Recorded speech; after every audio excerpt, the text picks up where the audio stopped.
Assalamualaikum warahmatullahi wabarakatuh. Pada masa awal Islam di Madinah, Abdullah bin Zaid tidur di rumahnya. Malam itu ia bermimpi. Dalam mimpinya, ia melihat seorang laki-laki berpakaian putih, membawa sebuah lonceng di tangannya. Abdullah bertanya, "Apa yang kau bawa?" Laki-laki itu menjawab, "Lonceng untuk memanggil orang-orang." Abdullah berkata, "Maukah kau menjualnya kepadaku, agar aku bisa memanggil orang-orang untuk salat?" Laki-laki itu menjawab, "Maukah aku ajarkan sesuatu yang lebih baik darinya?"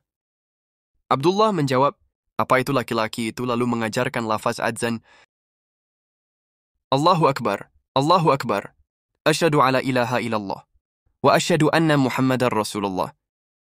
Hayya ala shalah, hayya alal falah, qad qamati shalah. Allahu Akbar, Allahu Akbar, la ilaha illallah." Abdullah terbangun dari tidurnya. Pagi-pagi sekali, ia langsung menemui Rasulullah. Ia menceritakan mimpinya secara lengkap.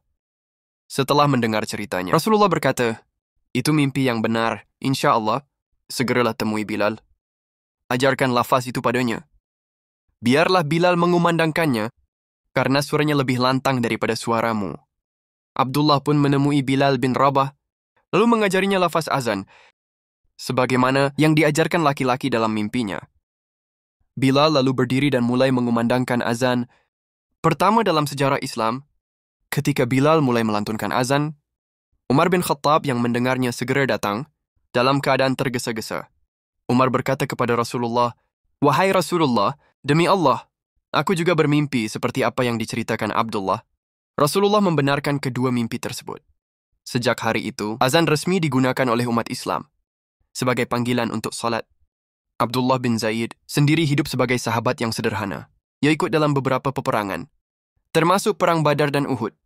Di masa akhir hidupnya, Abdullah meninggal karena kecelakaan saat sedang menggali sumur. Alat berat jatuh menimpanya hingga wafat. Nabi bersaksi bahwa Abdullah bin Zaid adalah penghuni surga. Dan hingga hari ini, azan terus dikumandangkan, mengikuti lafaz yang pertama kali diajarkan kepadanya.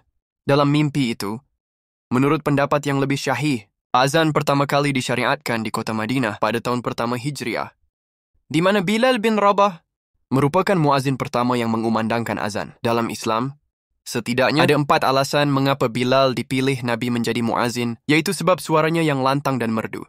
Kemudian dapat menghayati kalimat-kalimat azan, lalu memiliki berdisiplin yang tinggi. Ulas yang terakhir memiliki keberanian. Bilal terus istiqomah dalam mengumandangkan azan, sampai wafatnya Nabi Muhammad SAW. Namun ketika Nabi Muhammad wafat, Bilal tidak bersedia lagi untuk menjadi muazin.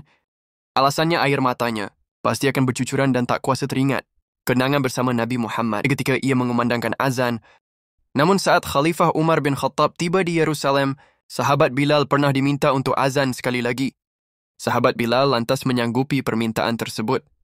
Namun tetap saja, sahabat Bilal tak kuasa melanjutkan azan, lagi karena teringat kenangan indah bersama Nabi Muhammad ketika azan pertama kali di dunia. Saat itu Rasulullah SAW mengumpulkan sahabatnya untuk bermusyawarah tentang cara memberitahu umat Islam akan tibanya waktu salat. Berbagai usul pun dilontarkan dalam musyawarah tersebut. Ada sahabat yang mengusulkan dengan menggunakan bendera sebagai tanda waktu salat telah tiba. Ada pula sahabat yang mengusulkan agar menggunakan lonceng sebagaimana yang dilakukan oleh orang Nasrani. Kemudian ada juga yang mengusulkan dengan menyalakan api di bukit.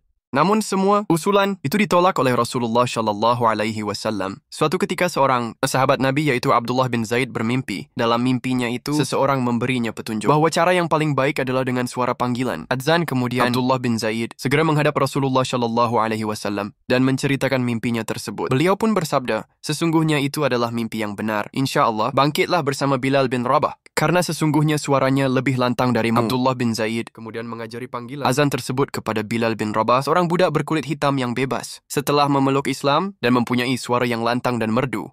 Sejak saat itu, adzan menjadi seruan dan panggilan bagi umat Islam untuk melaksanakan salat, dan Bilal bin Rabah menjadi muadzin pertama yang mengumandangkan adzan setiap datang waktu salat. Inilah kisah seruan azan pertama kali dikumandangkan. Setelah Rasulullah hijrah ke Madinah, jumlah umat Muslim semakin banyak. Hal ini menyebabkan kesulitan dalam mengumpulkan mereka pada waktu salat. Tidak jarang, beberapa dari mereka terlambat karena jarak rumah yang terlalu jauh. Atas hal itu, beberapa sahabat mengeluh kepada Nabi, "Ya Rasulullah, sepertinya kita butuh penanda untuk memberitahu masuknya waktu salat." "Wahai sahabatku, lalu penanda apa yang harus kita pakai?" Bagaimana kalau kita menggunakan lonceng, trompet atau menyalakan api di tempat tinggi, sehingga mereka yang rumahnya jauh dari masjid bisa melihatnya?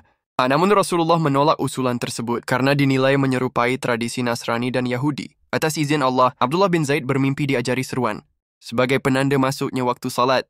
Keesokan harinya, ia segera menghadap Rasulullah dan menceritakan mimpinya. Rasulullah berkata, "Insya Allah ini adalah mimpi yang benar. Ajarkan seruan itu kepada Bilal karena suaranya merdu dan lantang." Saat tiba waktu salat, Bilal bin Rabah mengumandangkan azan untuk pertama kalinya. Umar bin Khattab yang ketika itu berada di rumahnya mendengar seruan tersebut. Bergegas, ia menghadap Rasulullah dan menceritakan bahwa ia bermimpi hal yang sama seperti Abdullah bin Zaid. Sejak saat azan resmi ditetapkan sebagai penanda masuknya waktu salat.